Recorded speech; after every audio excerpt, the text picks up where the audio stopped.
सुमतिभिरनुमेयं शुद्धकाजं सकाजं सुखमजमनपाजं मुक्त्युपाजं विमाजं बृहजमहममेजं झेजमम्नायगेजं सदजमसदजेजं श्रीसहाजं भजेजम् अभ्रमं भङ्गरहितं अजडं विमलं सदा आनन्दतीर्थमतुलं भजे तापत्रयापहं भवति यदनुभावात् मूकोऽपि वाग्मे जडमतिरपि जन्तुर्जायते प्राज्ञमौलिः सकलवचनचेतो देवता भारती सा मम वचसि निधत्तां सन्निधिं मानसे च मिथ्यासिद्धान्तदुध्वान्तविध्वंसनविचक्षणः जयतीर्थाख्यतरनिर्भासतां नो हृदम्बरे अर्थिकल्पितकल्पोऽयं प्रत्यर्थिगजकेसरि व्यासतीर्थगुरुर्भूयातस्मदिष्टार्थसिद्धये पूज्याय राघवेन्द्राय सत्यधर्मरताय च भजतां कल्पवृक्षाय नमतां कामधेनवे तपस्वाध्याय शुश्रूषा कृष्णपूजारतं मुनिं विश्वेशमिष्टदं वन्दे परिम्राट् चक्रवर्तिनं श्रीगुरुभ्यो नमः हरिः ओम्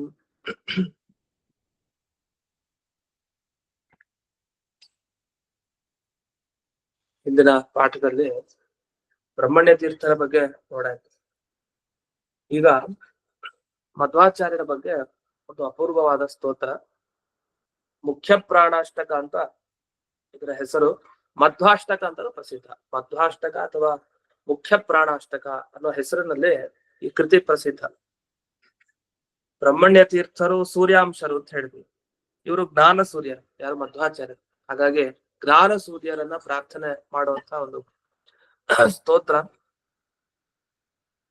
ಈ ಸ್ತೋತ್ರದ ವೈಶಿಷ್ಟ್ಯ ಏನು ಅಂತಂದ್ರೆ, ಈ ವಾಯುಸ್ತುತಿ ಪುರಸ್ಚರಣೆ ಮಾಡ್ತಾರಲ್ಲ, ಪುರಸ್ಚರಣೆ ಮಾಡೋರು ಅದನ್ನು ವಾದಿರಾಜರ ಭಕ್ತರು ವಿಶೇಷವಾಗಿ ಈ ಮೊದಲು ನಖಸ್ತುತಿಯನ್ನು ಹೇಳ್ತಾರೆ, ಆಮೇಲೆ ಮುಖ್ಯ ಪ್ರಾಣಾಷ್ಟಕ ಹೇಳ್ತಾರೆ, ಆಮೇಲೆ ವಾಯುಸ್ತುತಿ ಪಾರಾಯಣ ಮಾಡ್ತಾರೆ, ಪುರಸ್ಚರಣ ಎಲ್ಲ ಮಾಡಿ ಮತ್ತೆ ಮುಗಿಸ್ಬೇಕಾದ್ರೆ ಈ ಮುಖ್ಯ ಪ್ರಾಣಾಷ್ಟಕ ಹೇಳಿ ಆಮೇಲೆ ನಖಸ್ತುತಿಯನ್ನು ಹೇಳಿ ಮುಕ್ತಾಯ ಮಾಡ್ತಾರೆ.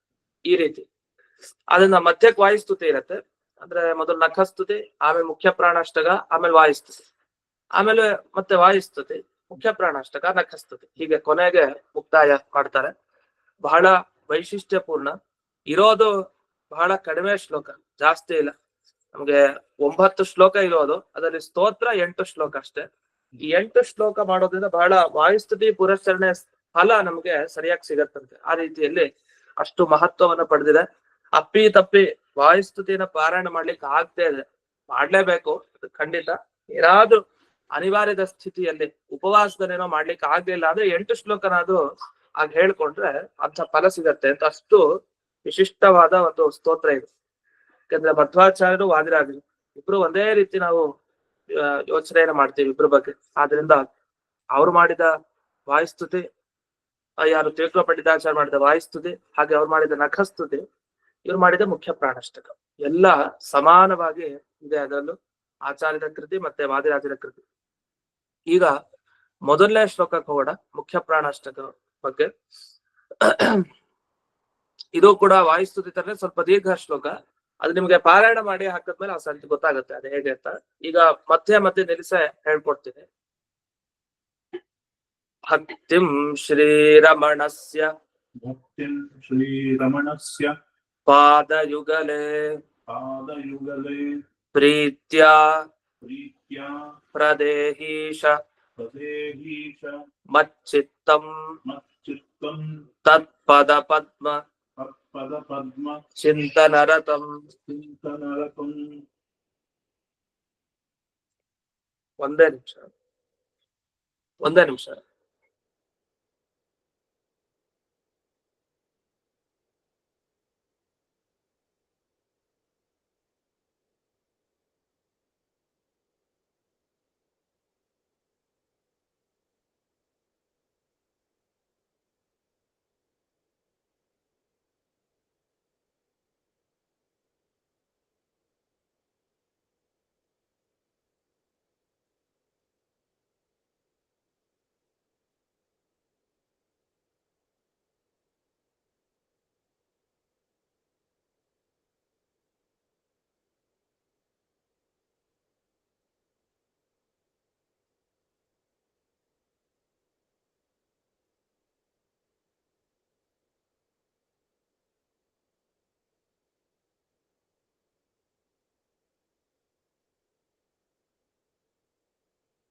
ಮಚ್ಚಿತ್ತಂ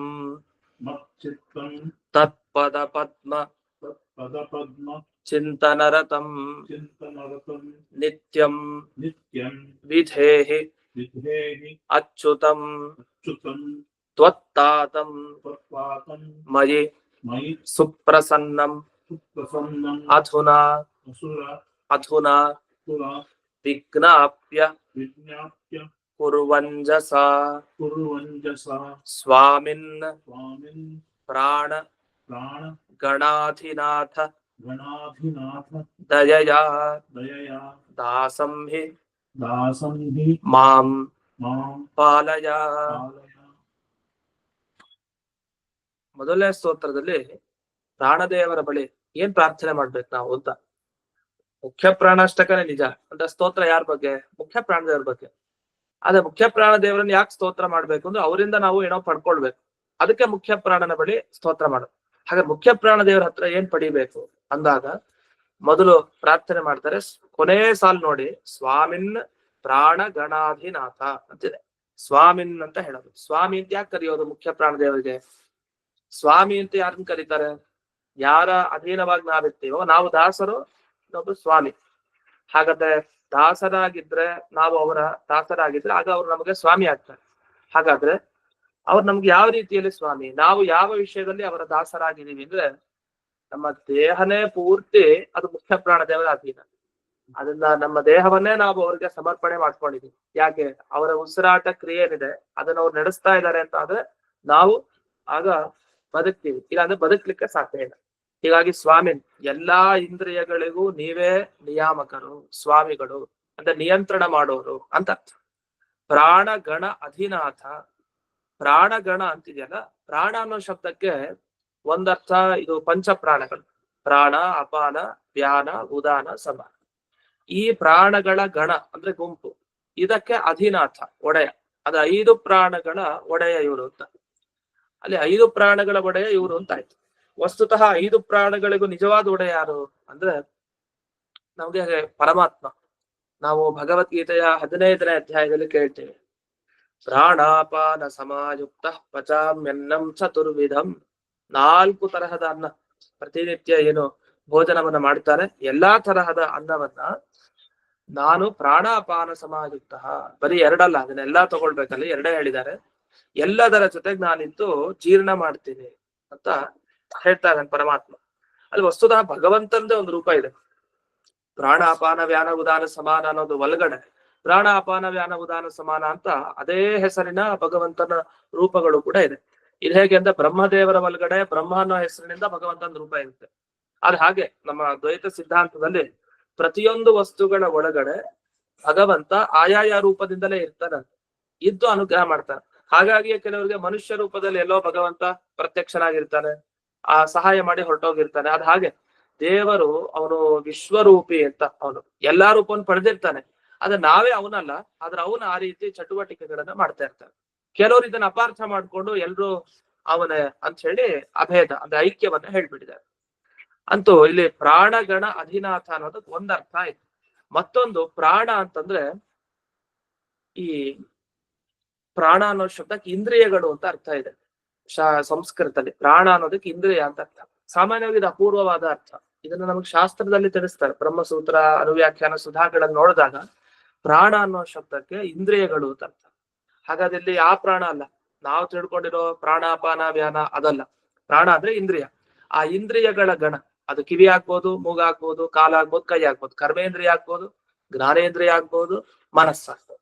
ಎಲ್ಲಾ ಇಂದ್ರಿಯಗಳ ಗಣ ಗುಂಪಿಗೆ ಅಧಿನಾಥ.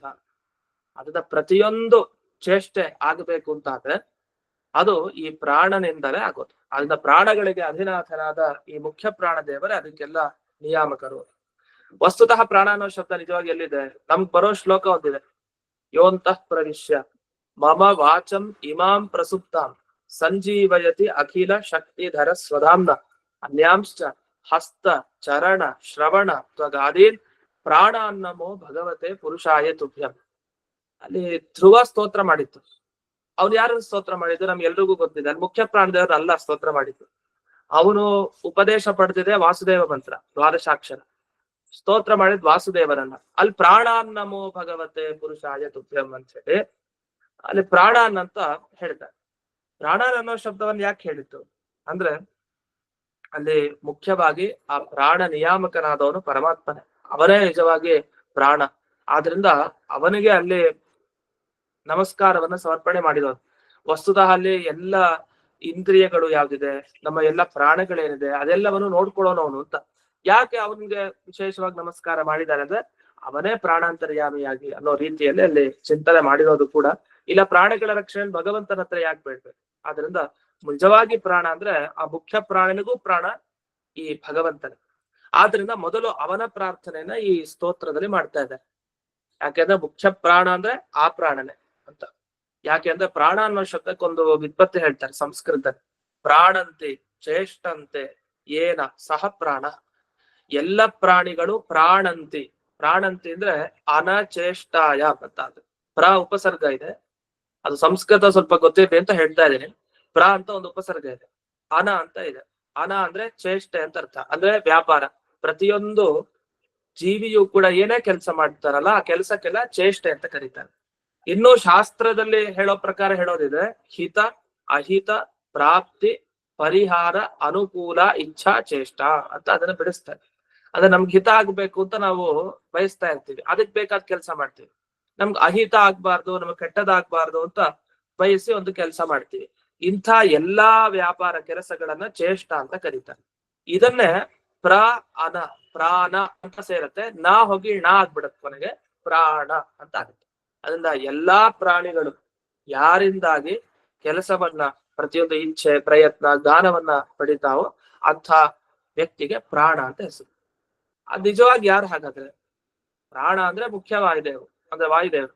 ಅವನಿಗೂ ಮುಖ್ಯ, ಯಾಕಂದ್ರೆ ಅವನ ಚೇಷ್ಟೆಯನ್ನು ಕೂಡ ಭಗವಂತನ ಅಧೀನವಾಗಿ ಇರೋದಾದ್ರಿಂದ ಮುಖ್ಯ ಪ್ರಾಣ ಅಂದ್ರೆ ದೇವರು ಅಂತ.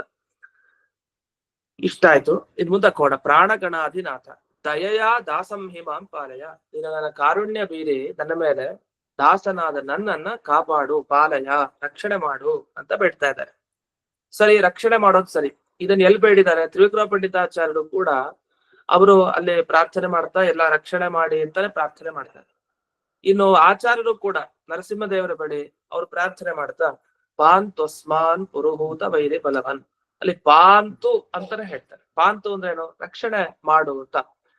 ಹಾಗಾದ್ರೆ ಎಲ್ಲಾ ಕಡೆ ದೇವರ ಹತ್ರ ನಾವು ಹೋದಾಗ ನಾವು ಬೇಡ್ಬೇಕಾಗಿದ್ದೇನ್ ಮೊದಲಿಗೆ? ಪಾಲಯ ಪಾಂತು, ರಕ್ಷಣೆ ಮಾಡು ರಕ್ಷಣೆ ಮಾಡು. ಆ ರಕ್ಷಣೆ ಅಂತ ಒಂದು ಶಬ್ದ ಇದೆಯಲ್ಲ, ಅದು ತುಂಬಾ ವ್ಯಾಪಕವಾದ ಅರ್ಥ ಇದೆ. ನಾವ್ ಎಲ್ಲಾ ಬೇಡೋದ್ರ ಬದಲು ರಕ್ಷಣೆ ಮಾಡೋದೇ ಅಂತ. ಏನೇ ಕಷ್ಟ ಇದ್ರು ಅದ್ರಿಂದ ಕಾಪಾಡು, ನನ್ಗೆ ಏನೇ ಅಭಿಷ್ಟ ಇದ್ರು ಅದನ್ನ ಕೊಟ್ಟು ನನ್ನನ್ನು ಸಲಹು ಅಂತ. ಆ ಸಲಹೋದು ಅನೇಕ ತರಹ ರಕ್ಷಣೆ ಮಾಡೋದು. ಆದ್ರಿಂದ ಎಲ್ಲ ಅಲ್ಲಿ ಸಿಗತ್ತೆ. ಆದ್ರಿಂದ ನಮ್ಮ ಎಲ್ಲ ಪ್ರಾಚೀನರು ಸಾಮಾನ್ಯವಾಗಿ ರಕ್ಷಣೆ ಮಾಡು ರಕ್ಷಣೆ ಮಾಡು ಅನ್ನೋದನ್ನೇ ಬೇಡ್ತಾರೆ. ಭಕ್ತಿಂ ಶ್ರೀ ರಮಣಸ್ಯ ಪಾದ ಯುಗಲೇ, ನನ್ಗೇನ್ ಕೊಡು ನೀನು? ಶ್ರೀರಮಣಸ್ಯ ಪಾದ ಯುಗಲೇ ಭಕ್ತಿಂ ಪ್ರದೇಹಿ ಅಂತ ಹೇಳ್ತಾರೆ.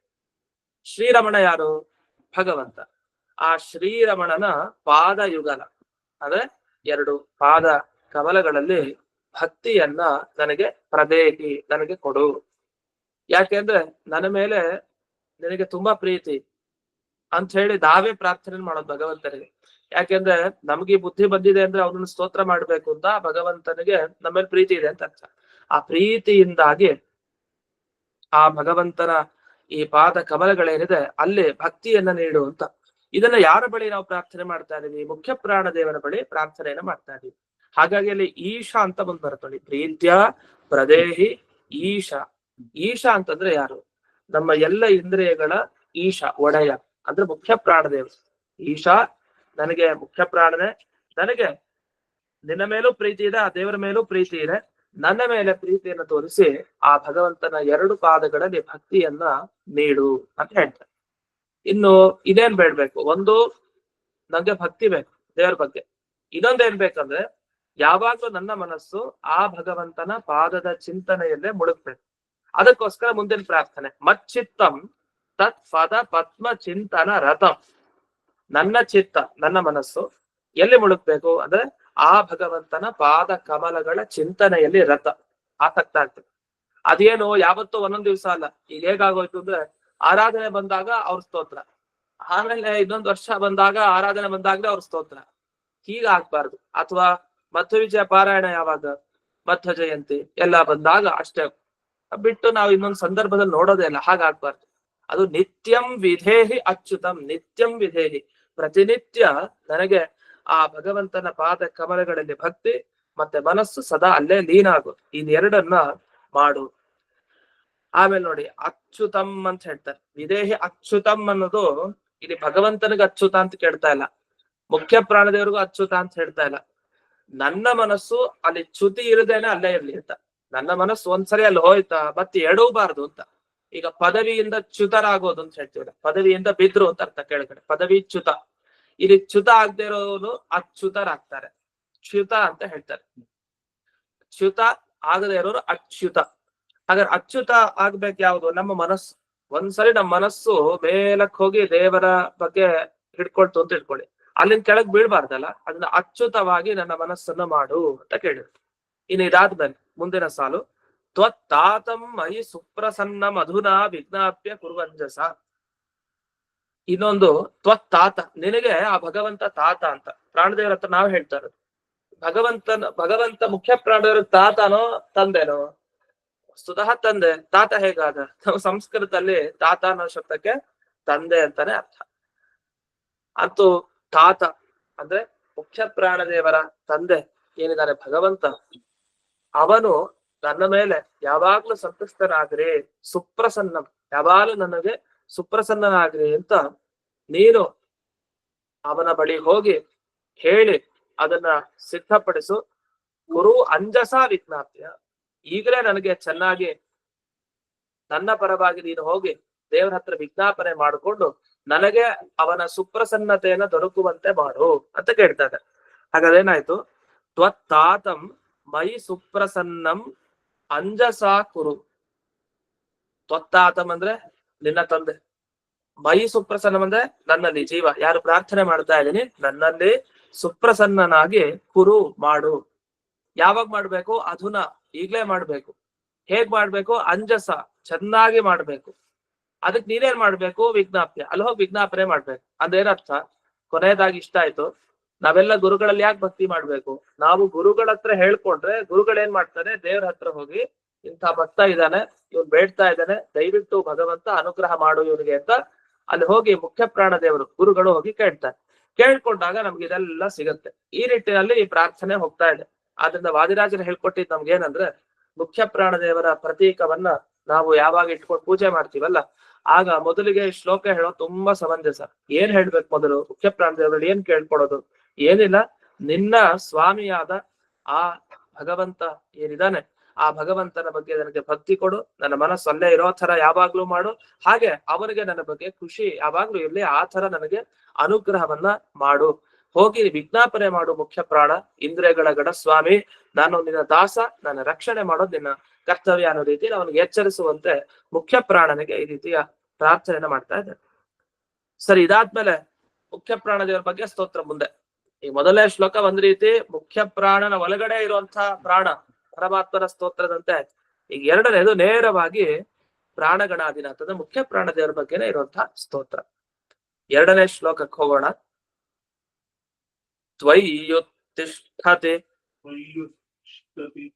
ಯತ್ ಕಲೇವರಂ ಅಭೂತ ಪಾತೈಕ ಪಾತ್ರಂ ಸುರಾಹ ತ್ರಾತುಂ ನೈವ ಹಿ ಶೇಕುಃ ಆದಿಪುರುಷಃ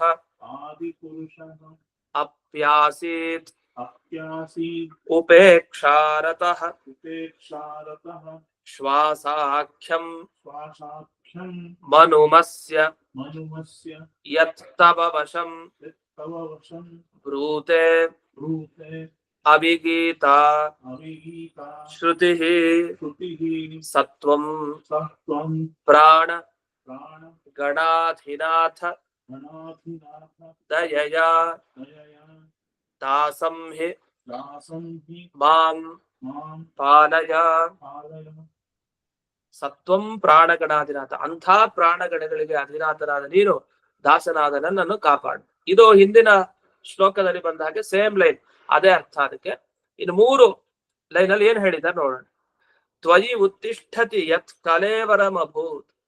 ಈಗ ದೇಹದಲ್ಲಿ ಜೀವ ಇದ್ದಾಗ ಇದು ಬದುಕಿರುವಂತಹದ್ದು, ಮತ್ತೆ ಚೇತನ ಅಂತೆಲ್ಲ ಕರೀತಾ ಇರ್ತೀವಿ. ಈ ಶವ ಅಂತ ಯಾವಾಗ ಕರೀತಾರೆ? ಮುಖ್ಯ ಪ್ರಾಣ ದೇವರು ಎದ್ದು ಹೋದಾಗ. ಅವ್ರ ದೇಹದಲ್ಲಿ ಇಲ್ಲ ಅಂತಂದ್ರೆ ಅದನ್ನ ಏನ್ ಕರೀತಾರೆ? ಕಲೇವರ ಅಂತ ಕರೀತಾರೆ. ಕಲೇವರ ಅಂತಂದ್ರೆ ಏನು? ಶವವಾದ ಶರೀರ ಇದೆಯಲ್ಲ, ಅದು ಕಲೇವರ ಅಂತ ಅನಿಸ್ಕೊಡುತ್ತೆ. ಕಲೇವರ ಅನ್ನೋದು ದೇಹ ಅನ್ನೋ ಅರ್ಥದಲ್ಲಿ ಪ್ರಸಿದ್ಧ, ನಿಜ. ಆದ್ರೆ ಈ ಕಳೇವರ ಅಂದ್ರೆ ಬರೀ ಜಡವಾದ ದೇಹ, ಶವ ಅಂತ ಆಗ್ಬಿಡತ್ತೆ. ಯಾವಾಗ?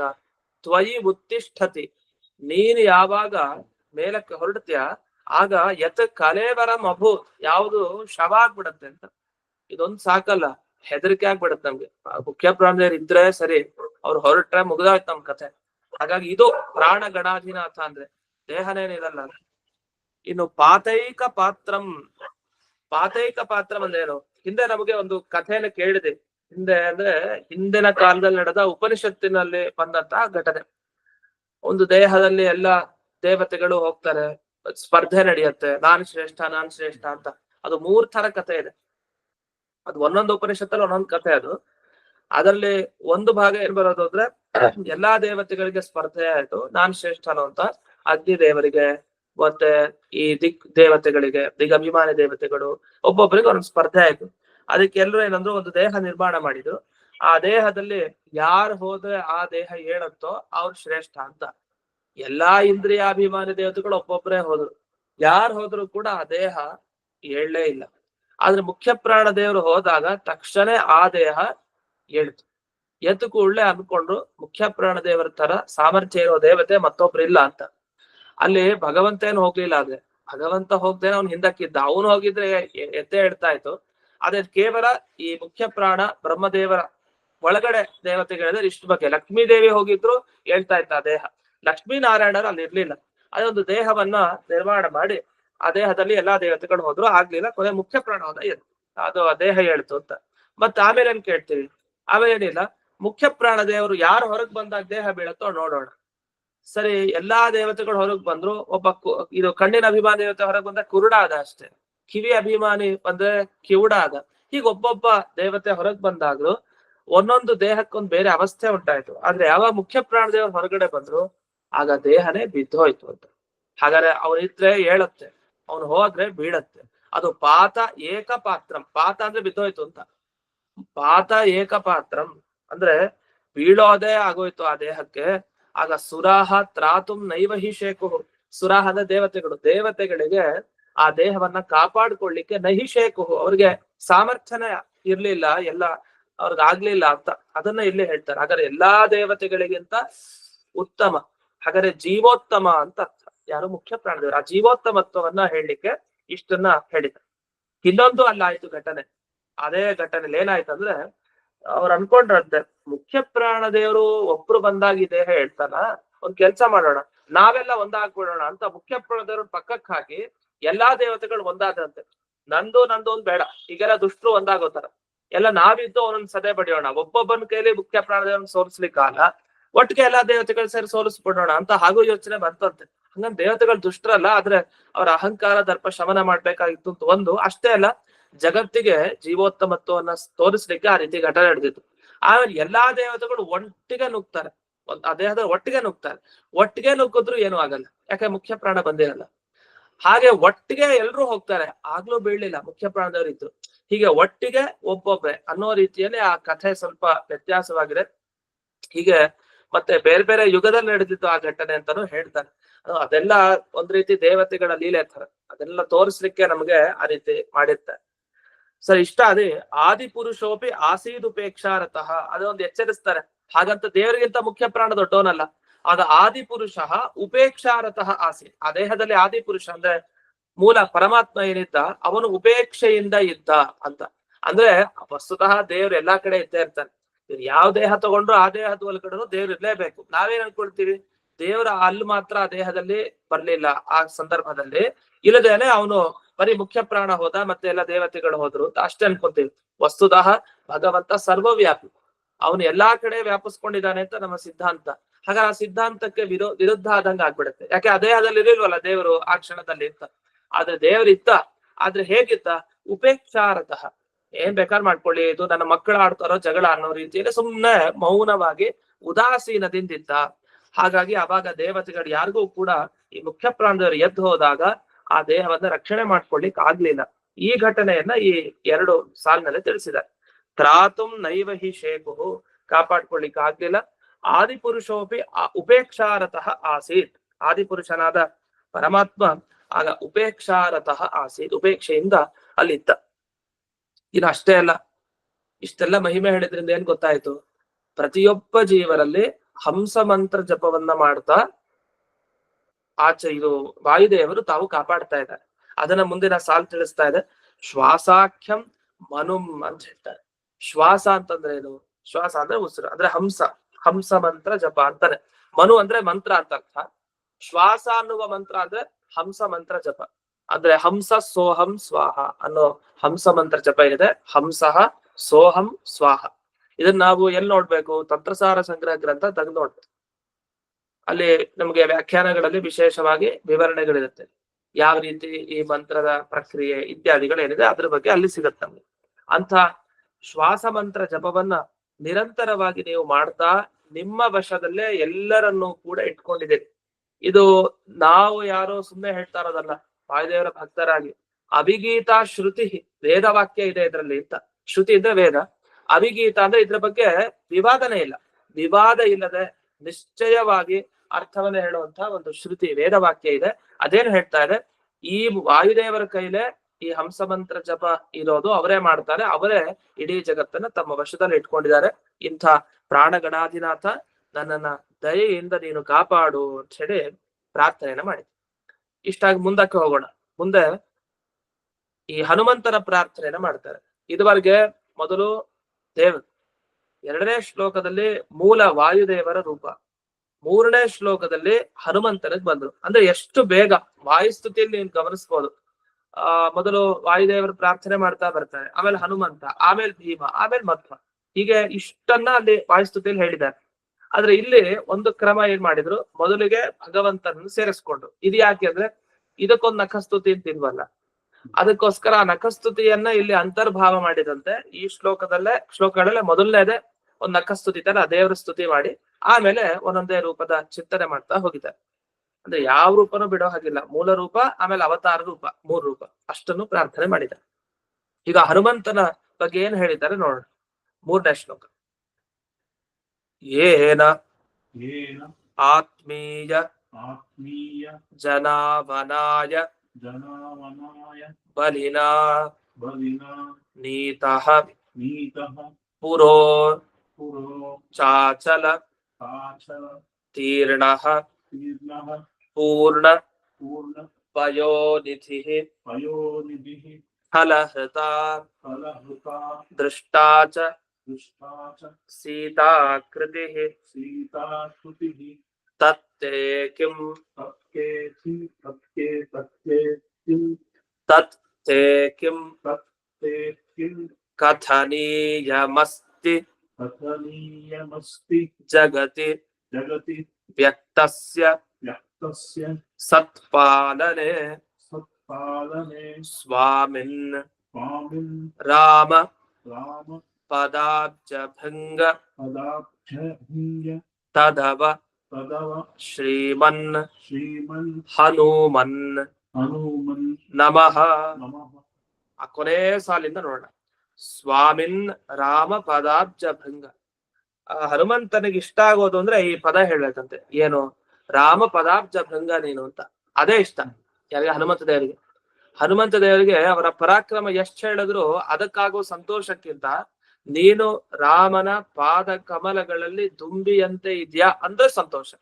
ಯಾಕೆ ಯಾವಾಗ್ಲೂ ಹನುಮಂತ ರಾಮನ ಭಕ್ತಿಯನ್ನ ಪ್ರದರ್ಶನ ಮಾಡ್ತಾ ಇರ್ತಾರೆ.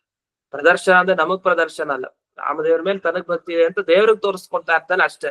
ಆ ಭಕ್ತರಿಗೆ ತೋರಿಸೋ ಅವಶ್ಯಕತೆ ಇಲ್ಲ, ಅವನ ಕೀರ್ತಿ ಪ್ರಚಾರದ ಅಪೇಕ್ಷೆ ಇಲ್ಲ. ಯಾವಾಗಲೂ ರಾಮನ ಚಿಂತನೆಯಲ್ಲೇ ನಿರಂತರವಾಗಿ ಮುಳುಗಿರೋನ ಹನುಮಂತ. ಅದನ್ನ ದುಂಬಿ ತರ ಇದ್ದಾನೆ ಅಂತ. ಈ ದುಂಬಿಗಳೇನ್ ಮಾಡುತ್ತೆ, ಹೂವಿಂದ ಇನ್ನೊಂದು ಹೂವಿಗೆ ಹೋಗಿ ಹೋಗಿ ರಸ ಹೀರ್ತಾ ಇರುತ್ತಲ್ಲ.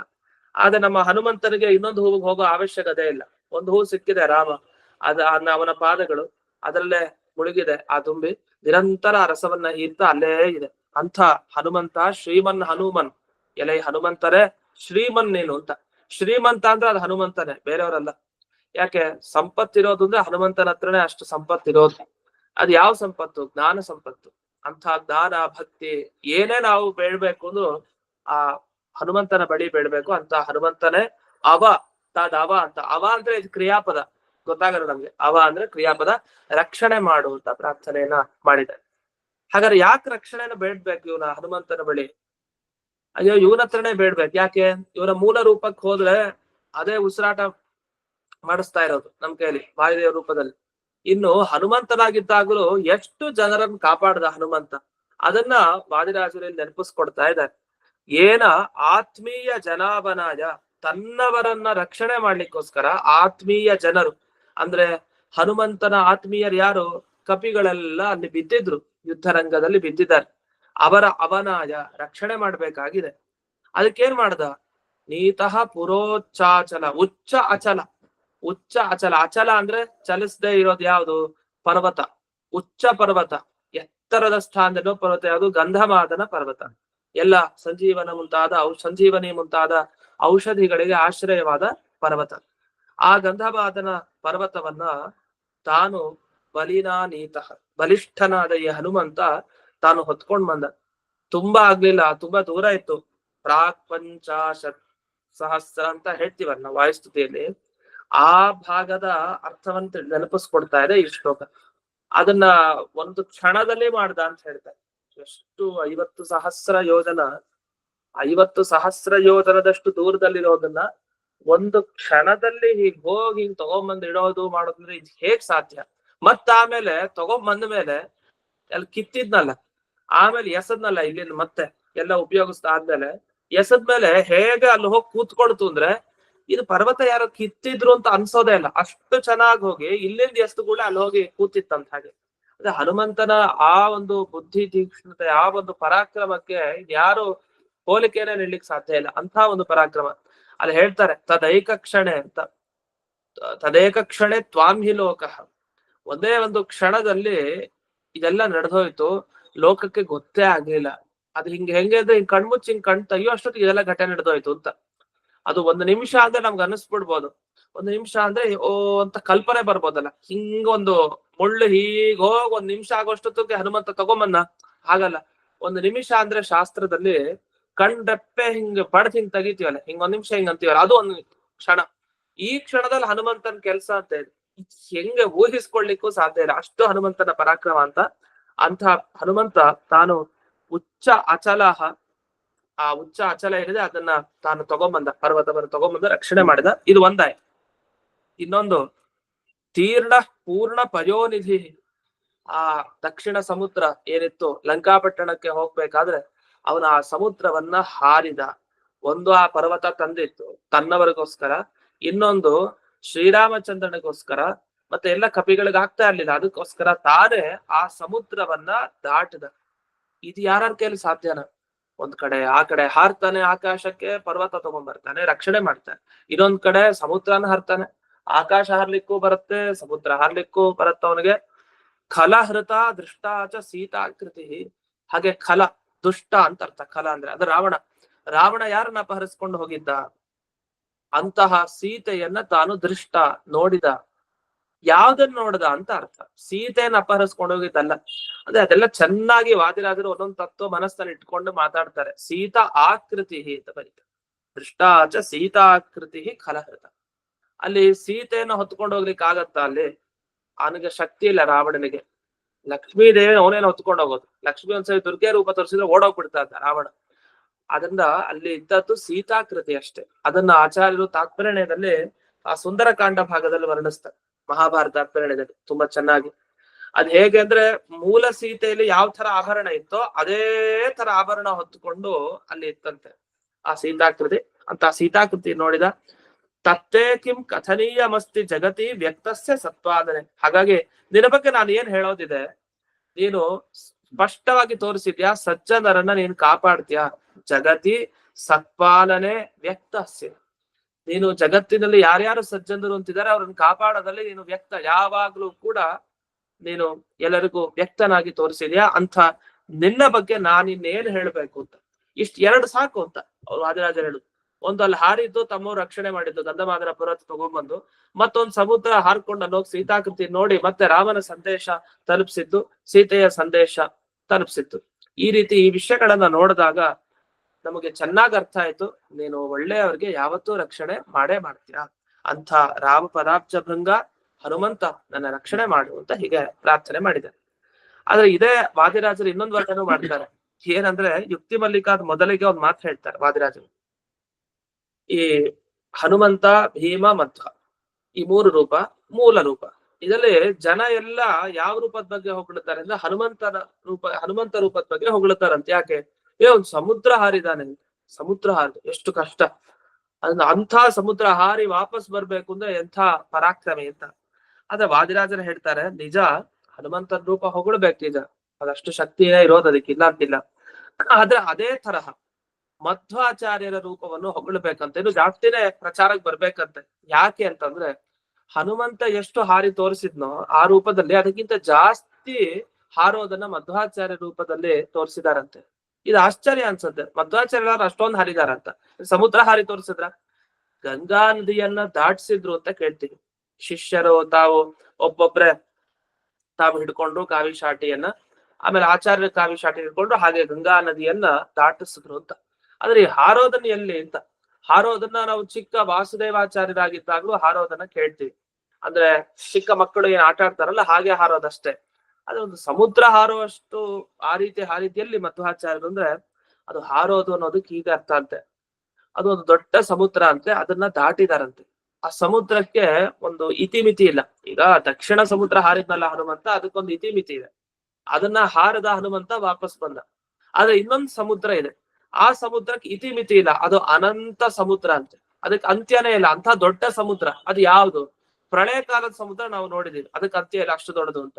ಇದೊಂದು ವೇದ ರಾಶಿಗಳಂತೆ, ಆ ಸಮಸ್ತ ವೇದ ವಾಂಗ್ಮಯ ದೊಡ್ಡ ಸಮುದ್ರ ಅಂತೆ. ನೀವು ಆ ಸಮುದ್ರನ ಹಾರಿ ತೋರಿಸ್ಬಿಡ್ಬೋದೇನೋ, ಆದ್ರೆ ಈ ವೇದ ರಾಶಿಗಳ ಸಮುದ್ರ ಹಾರೋದು ತುಂಬಾ ಕಷ್ಟ. ಯಾಕೆ? ಅದು ಹಾರಿದ ಮೇಲೆ ಅದು ಎಂಡ ಸಿಗಲ್ಲ, ಇನ್ ಎಲ್ಲಿ ಇರ್ಬೇಕು ಅಂತಾನೆ ಗೊತ್ತಾಗಲ್ಲ. ಆದ್ರೆ ಅಂಥ ಸಮುದ್ರವನ್ನ ದಾಟಿದವರು ಮಧ್ವಾಚಾರ್ಯರು ಅಂತ.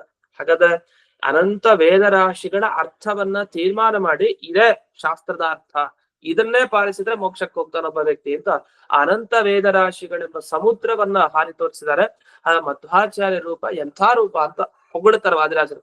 ಹಾಗಂತ ಹನುಮಂತ ರೂಪ ಕೆಳಕ್ ಹಾಕಿದ್ರು ಅಂತ ಅರ್ಥ ಅಲ್ಲ. ಆದ್ರೆ ಜನರಿಗೆ ಆ ದೃಷ್ಟಿಯನ್ನ, ಹೊಸ ದೃಷ್ಟಿಯನ್ನ ಕೊಟ್ಟಿದ್ದಾರೆ.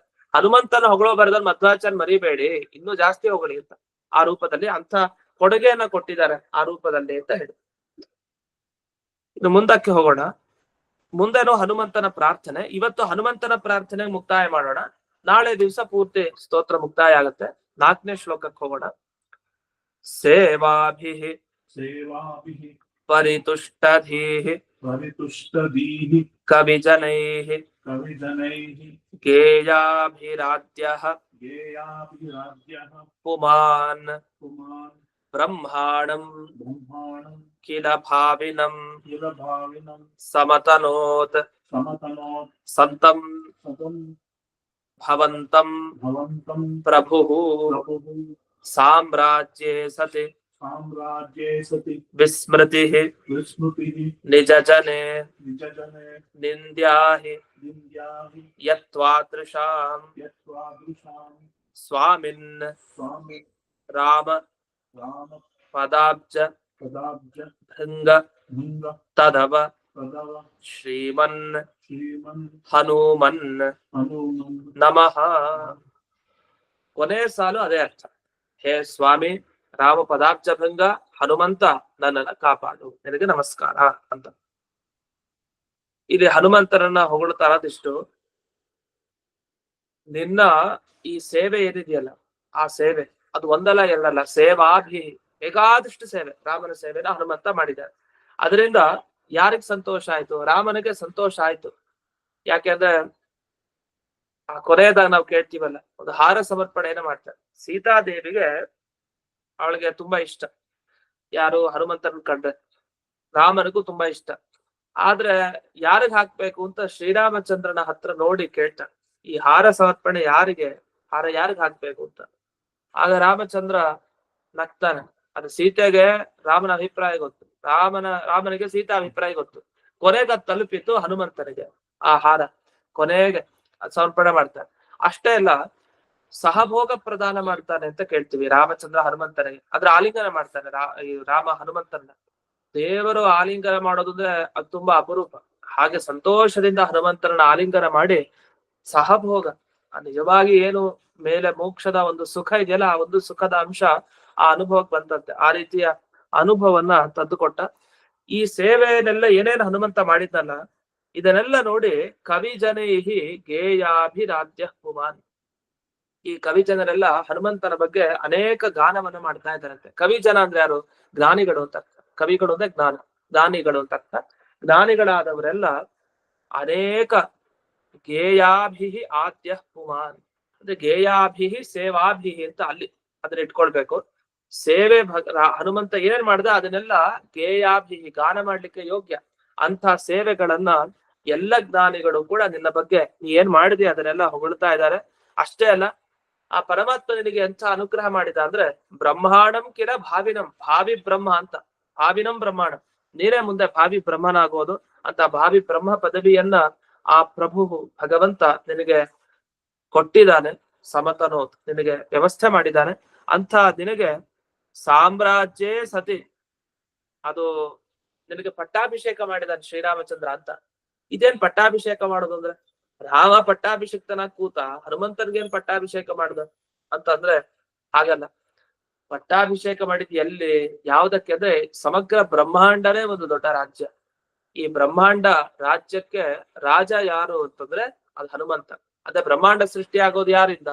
ಬ್ರಹ್ಮದೇವರಿಂದ ಸೃಷ್ಟಿ ಆಗೋದು. ಆ ಬ್ರಹ್ಮದೇವರೇ ಸೃಷ್ಟಿ ಮಾಡಿ ಎಲ್ಲ ನೋಡ್ಕೊಡೋದಲ್ಲ. ಅಂತ ಬ್ರಹ್ಮ ಪದವಿಯನ್ನ ಹನುಮಂತನಿಗೆ ರಾಮ ಕೊಟ್ಟ ಅಂದ್ರೆ ಎಂಥ ಪಟ್ಟಾಭಿಷೇಕ ಮಾಡಿದಾನೆ ಆ ರಾಮ ಹನುಮಂತನಿಗೆ ಅಂತ. ಅದನ್ನ ಇಲ್ಲಿ ಸಾಮ್ರಾಜ್ಯೇ ಸತಿ ವಿಸ್ಮೃತಿರ್ ನಿಜ ಜನೇ ನಿಂದ್ಯಾಹಿ ಯತ್ವಾದೃಶಂ. ಆದ್ರೆ ಅವ್ನು ನಿರ್ಧಾರ ಮಾಡಿದಾನೆ ನಿನ್ಗೆ ಬ್ರಹ್ಮ ಪದವಿಯನ್ನ ಕೊಟ್ಟೆ ಕೊಡ್ತಾನೆ, ಅದು ಸರಿ. ಹಾಗಂತ ಇಂಥ ದೊಡ್ಡ ಸಾಮ್ರಾಜ್ಯ ಸಿಕ್ಕಿದಾಗ ನೀನು ತನ್ನವ್ರನ್ನ ಮಾತ್ರ ಮರಿಬೇಡ, ನನ್ನಂಥವ್ರು ಮರಿಬೇಡ. ಯಾಕೆ ನಿಂದ್ಯ ಆತರ ಮರಿಬಾರ್ದು ಅಂದ್ರೆ ಸಂಪತ್ತು ಸಿಕ್ಕಾಗ ಮರೆತು ಬಿಟ್ರೆ ಏನು, ಹಾಗ ನೀನ್ ಮರಿಯಲ್ಲ, ಆದ್ರೆ ಮರಿಬೇಡ ಅಂತ ಒಂದು ವಿನಂತಿ. ಅದರಿಂದ ಮರಿಬಾರ್ದು. ನಿಜ ಜನೇ ವಿಸ್ಮೃತಿ ನಿಂದ್ಯಾಹಿ, ಯಾವತ್ತೂ ಕೂಡ ಇದು ನಿಂದ್ಯ ಅಂತೆ. ಏನ್ ನಿಂದ್ಯ?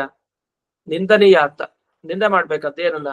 ತಮ್ಮವ್ರನ್ನ ಯಾವತ್ತೂ ಬಿಟ್ಕೊಡ್ಬಾರ್ದಂತೆ. ತಮ್ಮವ್ರನ್ನ ಯಾವತ್ತೂ ಕೂಡ ಸಪೋರ್ಟ್ ಮಾಡ್ಲೇಬೇಕಂತೆ. ನಮ್ ಜನ ಹೇಗೆ ಕಲಿಯುಗದಲ್ಲಿ ತಮ್ಮವ್ರನ್ನೇ ಬಿಟ್ಕೊಡೋದು ಜಾಸ್ತಿ. ಯಾರು ನಮ್ಮವ್ರು ಅಂತ ಇರ್ತಾರೋ ನಮ್ಮವ್ರನ್ನೇ ಬಿಟ್ಕೊಟ್ಬಿಡ್ತಾರ. ಆದ್ರೆ ಹಾಗ್ ಮಾಡ್ಬಾರ್ದು. ಸಂಪತ್ತು ಸಿಕ್ಕದಾಗ್ಲೂ ಕೂಡ ಒಬ್ಬ ವ್ಯಕ್ತಿ ಮುಂಚೆ ಹೇಗಿದ್ನೋ ಅದೇ ರೀತಿ ಇರ್ಬೇಕು. ನೀನು ಇವಾಗ ರಾಮನ ಭಕ್ತ, ಮುಂದೆ ಬ್ರಹ್ಮ ಪದವಿ ಬೇರೆ ಸಿಗತ್ತೆ. ಅಷ್ಟು ದೊಡ್ಡ ಸಾಮ್ರಾಜ್ಯ ಸಿಕ್ಕದ ಮೇಲೂ ನನ್ನನ್ ಮಾತ್ರ ಬರಿಬೇಡ ಅನ್ನೋ ರೀತಿಯಲ್ಲಿ ಪ್ರಾರ್ಥನೆ. ವಿಸ್ಮೃತಿ ನಿಜ ಜನೇ ನಿಂದ್ಯಾಹಿ ಯತತ್ವಾದೃಶ ಸ್ವಾಮಿನ್ ರಾಮ ಪದಾಬ್ಜ. ಅಂತಹ ಈ ರಾಮ ಪದಾಬ್ಜ ಬೃಂದನಾದ ಹನುಮಂತನೇ ನಿನಗೆ ನಮಸ್ಕಾರ, ನನ್ನ ರಕ್ಷಣೆ ಮಾಡು ಅಂತ. ಈ ನಿಟ್ಟಿನಲ್ಲಿ ಇಲ್ಲಿವರೆಗೆ ಪರಮಾತ್ಮ, ವಾಯುದೇವರು ಮತ್ತೆ ಹನುಮಂತ ಈ ಮೂರು ವಿಶಿಷ್ಟವಾದ ಈ ರೂಪಗಳ ಚಿಂತನೆಯನ್ನ ಮಾಡಿದ್ದಾರೆ. ಹನುಮಂತನ ಬಗ್ಗೆ ಏನ್ ಹೇಳಿದ್ರು ಅನ್ನೋದನ್ನ ನಾವು ಚಿಕ್ಕದಾಗಿ ಗಮನಿಸ್ಕೊಬೇಕಷ್ಟೇ. ಪರ್ವತ ತಂದು ರಕ್ಷಣೆ ಮಾಡಿದ್ದು, ಸಮುದ್ರವನ್ನ ಹಾರಿದ್ದು, ಸೀತಾಕೃತಿಗೆ ಸಂದೇಶ ತಲುಪಿಸಿದ್ದು. ಅಷ್ಟೇ ಅಲ್ಲ, ಭಾವಿ ಬ್ರಹ್ಮ ಪದವಿಯನ್ನ ಪಡಿಲಿಕ್ಕೆ ಭಗವಂತ ಅನುಗ್ರಹ ಮಾಡಿದ್ದು. ಇಷ್ಟು. ಆದ್ರಿಂದ ಬ್ರಹ್ಮ ಪದವಿ ಪಡೆಯೋದ್ರ ಲಾಭ ಏನು ಅಂದ್ರೆ ಸಮಗ್ರ ಬ್ರಹ್ಮಾಂಡಕ್ಕೆ ಪಟ್ಟಾಭಿಷಿಕ್ತನಾದ ರಾಜನಂತೆ ಮಾಡೋದು ಅಂತ ಅರ್ಥ. ಇಂಥ ರಾಮ ಪಾದ ಕಮಲಗಳಲ್ಲಿ ಮುಳುಗಿದ ಹನುಮಂತನೇ ನಿನಗೆ ನಮಸ್ಕಾರ ಅಂತ ಒಂದು ರಕ್ಷಣೆ ನೀಡುವಂತ ಪ್ರಾರ್ಥನೆ.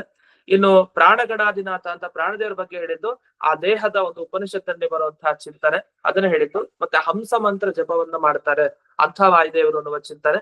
ಇನ್ನು ಭಗವಂತನ ಬಗ್ಗೆ ಬರ್ತಾ ಅವನ ಪಾದಗಳಲ್ಲಿ ಭಕ್ತಿ, ನಮ್ಮ ಮನಸ್ಸು ಅವನಲ್ಲಿ ಮುಳುಗೋದು. ಅಷ್ಟೇ ಅಲ್ಲ, ಅವನ ಸುಪ್ರಸನ್ನತೆಯನ್ನ ಪ್ರಾರ್ಥನೆ ಮಾಡೋದು. ಇಷ್ಟನ್ನ ಇಲ್ಲಿ ಸ್ತೋತ್ರದಲ್ಲಿ ಮನಸ್ಸಲ್ಲಿ ಇಟ್ಕೊಂಡು ವಾದಿರಾಜರು ಪ್ರಾರ್ಥನೆ ಮಾಡಿದ್ದಾರೆ. ಆದ್ರಿಂದಲೇ ನಾವು ಸ್ತೋತ್ರವನ್ನ ಪಾರಾಯಣ ಮಾಡ್ಬೇಕಾದ್ರೆ ಆ ಶ್ಲೋಕವನ್ನ ನಾವು ನೋಡಿ ಅರ್ಥ ಮಾಡ್ಕೊಂಡು ಹೋಗ್ತಾ ಇರ್ತೀವಿ. ಅದು ಒಂದು ಹಲವು ಬಾರಿ ಮಾಡಿದಾಗ ನಮಗ್ ಕೊನೆಗೆ ಅರ್ಥ ಆಗುತ್ತೆ ಇವ್ರು ಏನೇನ್ ಪಾಯಿಂಟ್ ಹಾಕಿದ್ದಾರೆ ಅಂತ. ವಾದಿರಾಜರು ಅಷ್ಟು ತಾವು ಈ ಭಾಗವತ, ಈ ರಾಮಾಯಣ, ಮಹಾಭಾರತ ಇದೆಲ್ಲ ಪ್ರಸಂಗಗಳನ್ನ ನೋಡಿದಾಗ್ಲೂ ಅವ್ರ ಮನಸ್ಸಿಗೆ ತುಂಬಾ ಇಷ್ಟ ಆಗಿದ್ ಯಾವ ಪ್ರಸಂಗ ಅನ್ನೋದು ಈ ಪ್ರಸಂಗಗಳು. ಅಂದ್ರೆ ಇದನ್ನೆಲ್ಲ ಚೆನ್ನಾಗಿ ಗಮನ ಇಟ್ಕೊಳ್ಬೇಕು. ವಾದಿರಾಜರು ಯಾವ ಹಿನ್ನೆಲೆಯಲ್ಲಿ ಪ್ರಾರ್ಥನೆ ಮಾಡಿದ್ರು, ಆ ಸ್ತೋತ್ರ ಬರೆಯೋರ ಮನಸ್ಸಿನಲ್ಲಿ ಏನಿತ್ತು ಅದನ್ನ ಚೆನ್ನಾಗಿ ಅರ್ಥೈಸ್ಕೊಂಡಾಗ ನಮ್ಗೆ ಅದರ ಫಲ ಸಿಕ್ಕೇ ಸಿಗತ್ತೆ ಅಂತ ಹೇಳ್ತಾ ಮುಂದಿನ ಭಾಗಗಳನ್ನ ನಾಳೆ ದಿವಸ ನೋಡೋಣ ಅಂತ ಹೇಳ್ತಾ ಇಂದಿನ ಈ ಪಾಠವನ್ನ ಅಸ್ಮತ್ ಗುರುವಂತರ್ಗತ ವ್ಯಾಸತೀರ್ಥ ಗುರುವಂತರ್ಗತ ಭಾರತೀಯ ರಮಣ ಮುಖ್ಯ ಪ್ರಾಣಾಂತರ್ಗತ ಶ್ರೀಮನ್ ಮೂಲ ಗೋಪಾಲಕೃಷ್ಣನಿಗೆ ಅರ್ಪಣೆಯನ್ನು ಮಾಡ್ತೇನೆ. ಶ್ರೀ ಕೃಷ್ಣಾರ್ಪಣ. ನಮಸ್ಕಾರ ಗುರುಗಳೇ. ಧನ್ಯವಾದ.